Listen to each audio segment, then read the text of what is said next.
अब हम एक प्रैक्टिकल उदाहरण देखते हैं कि उर्वेल काश्यप के मत कैसे टूट गए, तो हम बुद्धानुस्मृति के माध्यम से देखेंगे। उर्वेल कश्यप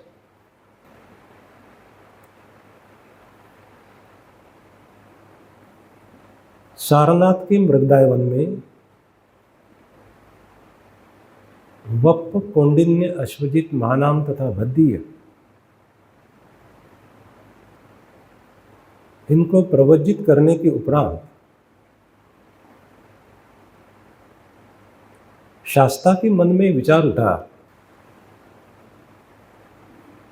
अब किसकी बारी है।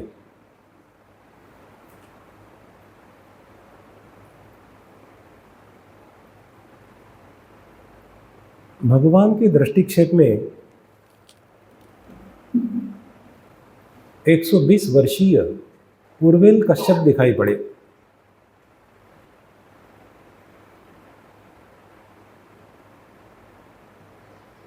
पैदल यात्रा करते हुए भगवान उर्वेल काश्यप के आश्रम में पहुंच गए।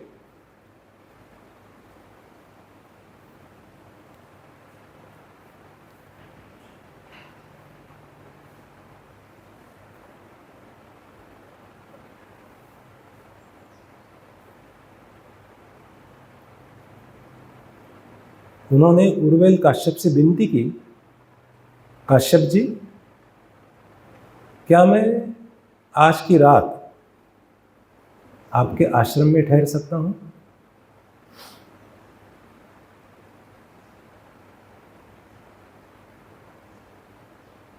आंखें बंद करके इस दृश्य को देखने की कोशिश करें।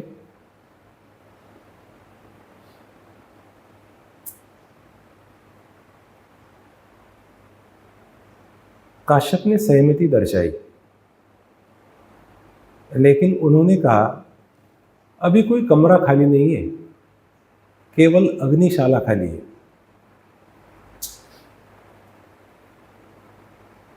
बुद्ध कहने लगे, कोई बात नहीं काश्यप जी, अग्निशाला में ठहर जाऊंगा।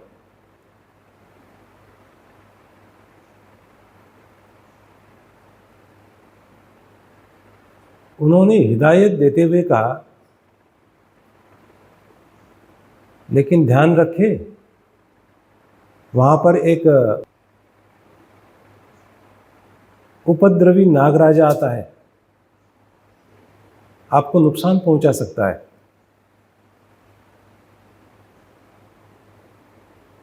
भगवान कहने लगे, आप चिंता न करें,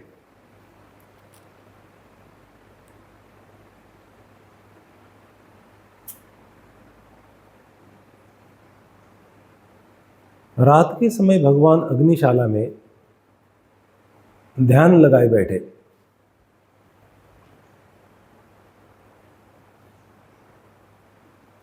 रात में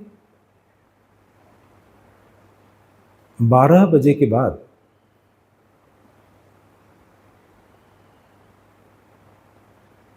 एक नाग योद्धा वहां पर आता है और कश्यप की जगह भगवान को देखकर बड़ा अचंभित रह जाता है।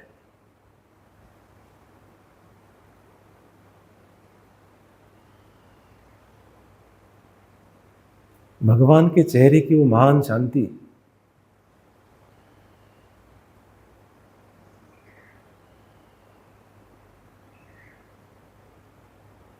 उनका प्रसन्न वदन,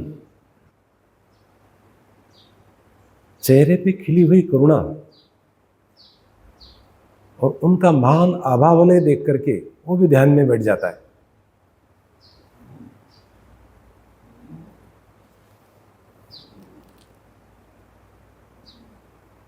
और तरह तरह के फूल ला करके बुद्ध की पूजा करने लगता है।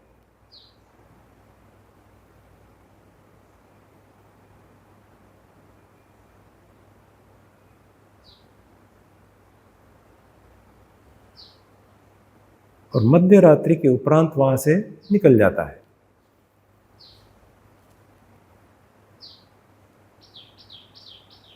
काश्यप के आश्रम में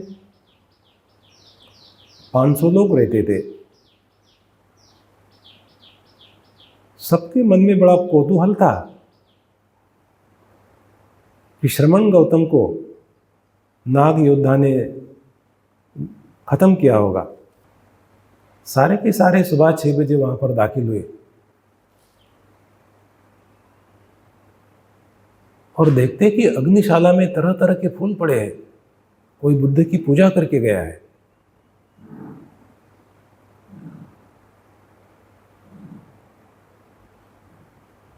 आश्चर्यचकित रह गए। उर्वेल काश्यप के चित्त में विचार उठा, श्रमण गौतम कितने महान है।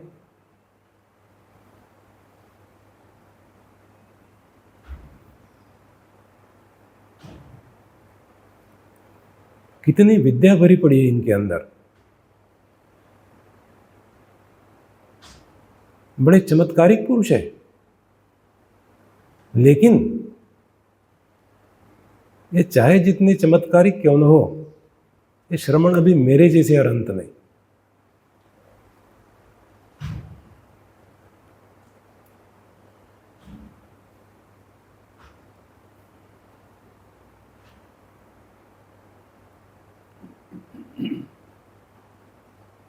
लेकिन उन्होंने कहा कि श्रमण गौतम, आप कुछ माह तक हमारे ही आश्रम में रहिए। बुद्ध ने स्वीकार किया। 2-3 दिन के बाद रात के समय बुद्ध जंगल में चले गए।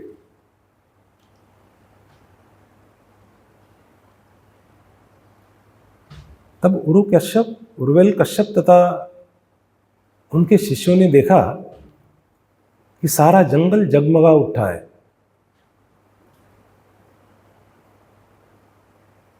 सारा जंगल रोशनी से भर गया। ऐसा तो आज तक उन्होंने नहीं देखा था। सुबह सुबह भगवान बुद्ध वहां से लौट आए। बड़े कुतूहल से उर्वेल कश्यप पूछने लगे, श्रमण, जिस जंगल में तुम गए थे वहां तो हरदम अंधेरा रहता है, लेकिन रात को इतना सारा प्रकाश कहां से आ गया?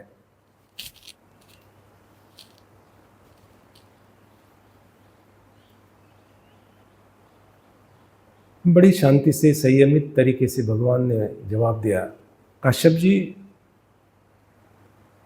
मैं जंगल में गया था। कुछ देवताएं मिलने के लिए आई थी। उनके प्रश्न थे।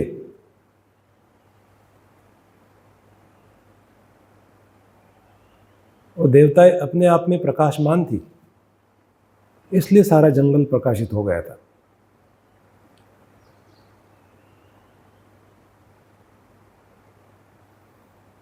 कश्यप मन में सोचते हैं, अद्भुत है, आश्चर्य है।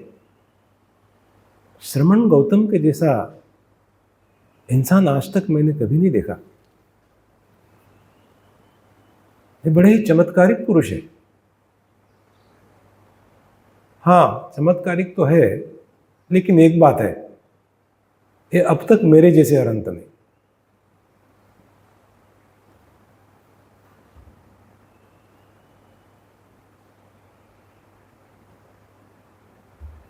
भगवान बुद्ध ये सारा घटनाक्रम अपने मन से जान रहे थे कि इनके चित्त में क्या हो रहा है। कुछ दिन बाद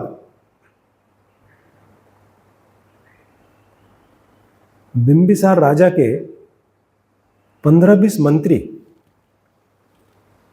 राजगिरी से उर्वेल काश्यप के आश्रम में पधारने वाले थे।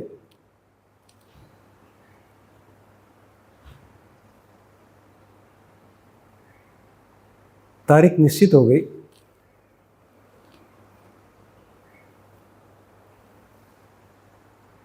लेकिन उनके चित्त में एक वितर्क उठा।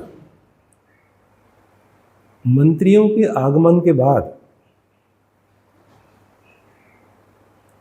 श्रमण गौतम के ज्ञान से अगर ये प्रभावित हो गए, फिर मेरा क्या होगा?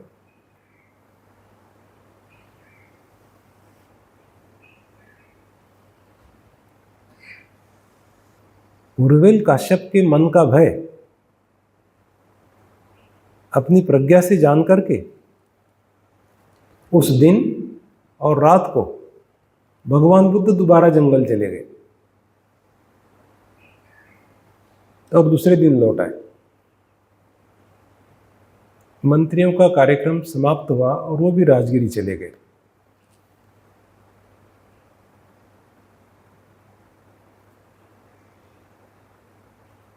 काश्यप कहने लगे, श्रमण गौतम, कल तो बहुत सारे मंत्री आए थे, अच्छा होता तुम रुक जाते, तुम क्यों जंगल चले गए?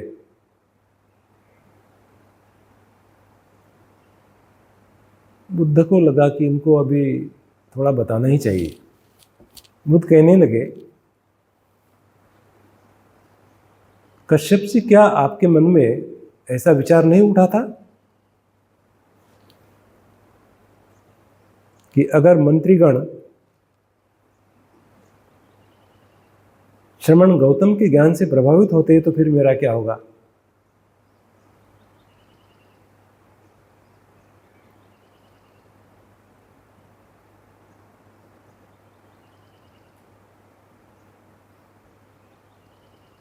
काश्यप जी को लगा, बाप रे, ये तो मन भी जानते हैं, ये कितने चमत्कारी पुरुष है, कितने अद्भुत पुरुष है। लेकिन ये जो भी हो, मेरे जैसे अनंत नहीं। अब मेरे जैसे अनंत नहीं, मेरे जैसे अनंत नहीं, इस चक्कर में 90 दिन निकल गए। बड़े आश्चर्य की बात है कि कोई व्यक्ति 90 दिनों से बुद्ध के संपर्क में रहा हो, फिर भी उसे अपने अहंकार का एहसास ना हुआ हो। फिर आप और हम क्या है?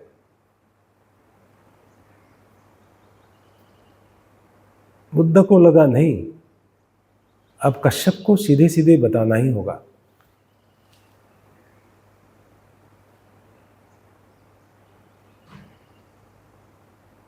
भगवान कहने लगे, कश्यप जी, एक चीज बताऊं? कहने लगे, बताओ। सच्चाई तो यह है कि आप न अरहंत हो और न ही अरहंत के मार्ग पर आरूढ़ हो। और हां कश्यप जी, जिस अग्निशाला की आपने यहां पर व्यवस्था कर रखी है, यहां पर दिन रात अग्नि जलाते हो, वास्तविकता तो कश्यप जी यह है कि सब कुछ जल रहा है, फिर अग्नि क्यों जला रहे? कश्यप पूछने लगे, श्रमण, क्या जल रहा है? भगवान कहते, चक्षु जल रहे, श्रोत जल रहे, घ्राण, जीवा, काया, मन, सब कुछ जल रहा।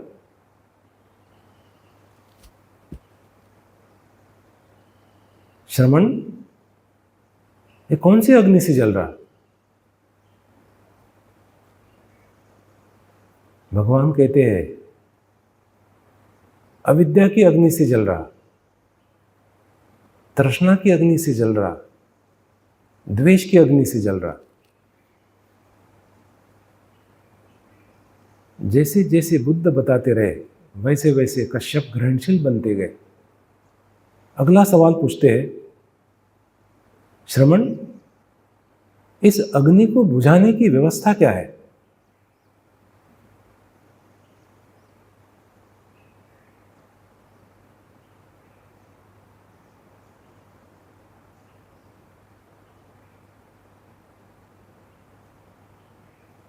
बुद्ध कहते हैं,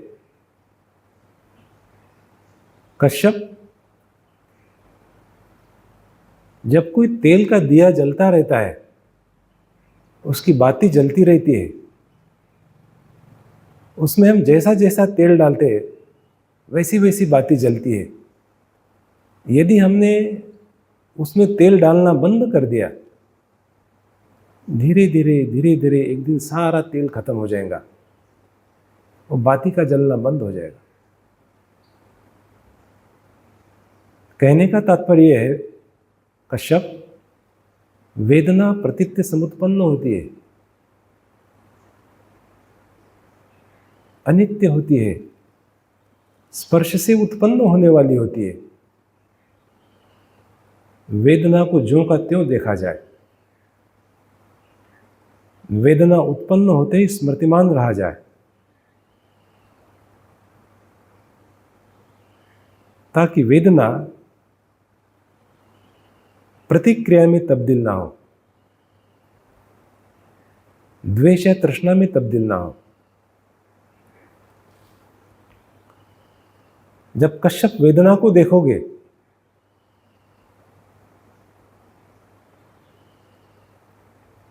तृष्णा उत्पन्न नहीं होगी, तृष्णा का निरोध होगा। जब तृष्णा उत्पन्न नहीं होगी, उपादान उत्पन्न नहीं होगा, और इस तरह सारा का सारा दुख चक्र खत्म होगा।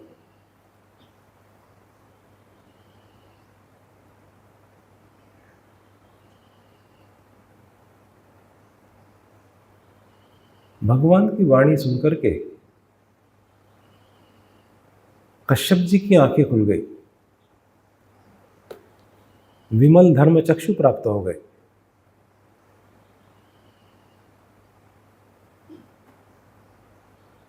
फूट फूट कर रोने लगे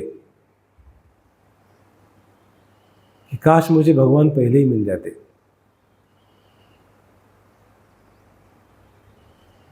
नब्बे दिनों तक उन्होंने भगवान का कुछ नहीं सुना। इस अपने किए पर वो पछतावा हो गया। उनके सारे के सारे शिष्य उनके पास आ गए। उनसे कश्यप जी कहते, आप भी भगवान के शिष्य बनिए। शिष्यों ने कहा, कश्यप जी, हम तो उसी दिन भगवान के शिष्य बन गए थे जिस दिन अग्निशाला में नाग योद्धा ने बुद्ध की पूजा की। उसी दिन से हम उनके शिष्य हैं। ये सारे शिष्यों को प्रवज्जित करने के उपरांत धीरे धीरे स्मृति पूर्वक एक एक कदम उठाते हुए सारे के सारे लोग राजगिरी के वेणुवन पहुंच गए।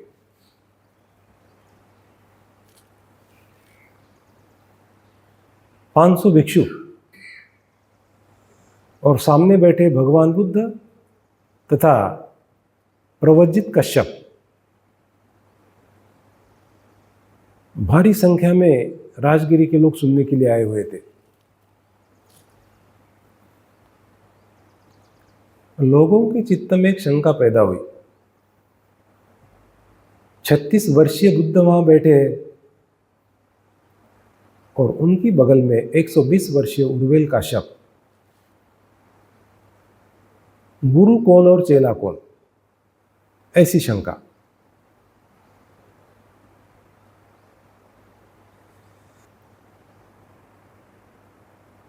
लोगों की चित्त प्रवृत्ति को, उनकी शंका को अपने मन से भांपते हुए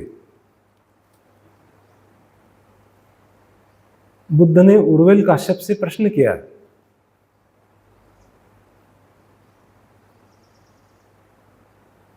कश्यप जी, आपने अग्निहोत्र क्यों त्याग दिया?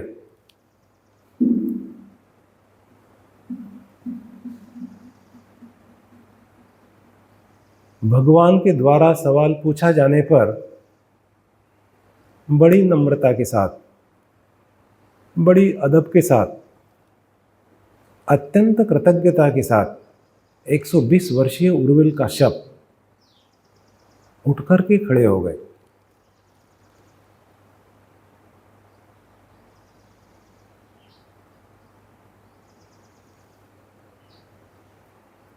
उन्होंने अपने कंधों पर रखे हुए चिवर को ठीक ठाक किया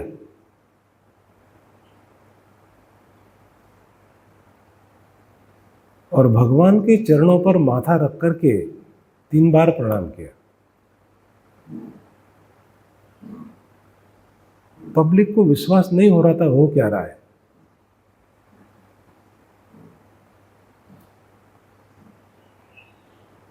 उठ कर के खड़े हो जाते हैं,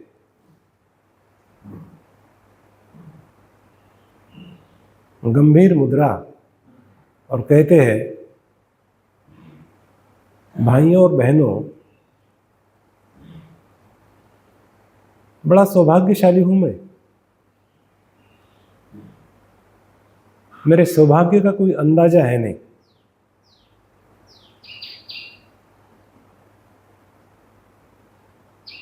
कौन से पुण्य कर्मों का फल है कि मृत्यु से पहले पहले मुझे शास्ता मिल गए। भगवान मेरे शास्ता है।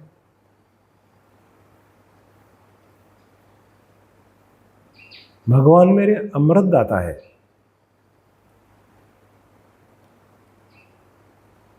अगर ये ना होते, मेरी ऐसी ही मौत हो जाती।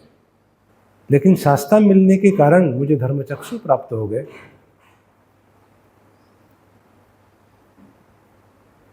और मेरी जिंदगी में उजाला ही उजाला हो गए। अब मैं बादलों से मुक्त चंद्रमा की तरह प्रकाशित होकर विहार कर रहा हूं।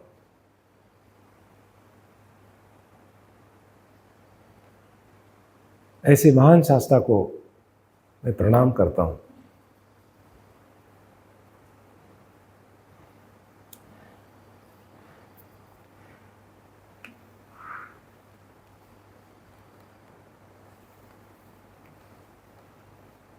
धन्य थे उर्वेल काश्यप, धन्य थे उनके शिष्यगण,